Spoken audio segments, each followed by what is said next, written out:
భీమారం గ్రామంలో నేను జన్మించాను. నాన్న పేరు దేవదాస్, అమ్మ పేరు శాంతమ్మ. నాకన్నా పెద్ద అన్నయ్య చనిపోయాడు, తమ్ముడుండే. 4వ తరగతిలో నేను పరిశుద్ధాత్మ పొందాను. దేవుడు నాతో మాట్లాడచ్చు. ఇలాంటి పరిస్థితులు నా కుమార్తెలారా, ఇలాంటి పరిస్థితులు నా సేవకులారా, వాలంటీర్స్ లారా,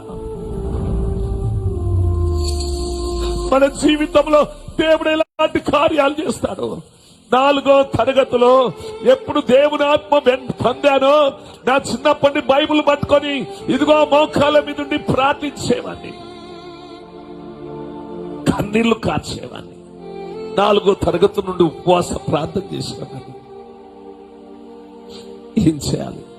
నాకు అనిపిస్తున్నది, మీ నాన్న చనిపోతాడంటే నేను చెప్పాను, నాన్న నువ్వు చనిపోతావు అనిపిస్తుందంటే ఇంటి పక్కల వాళ్ళందరూ తిట్టారు. ఏంటి అయ్యా మరణాన్ని కోరుతావారా? అక్కడికి పోయిరాపో, బియ్యం పట్టించుకురాపో నాన్న అన్నాడు. ముందర్రా అని చెప్పిండు. కళ్ళు మూసుకున్నాడు, అట్టే పోయిండు. నా అలాగే ఉంటాడు మా నాన్న కొద్దిగా.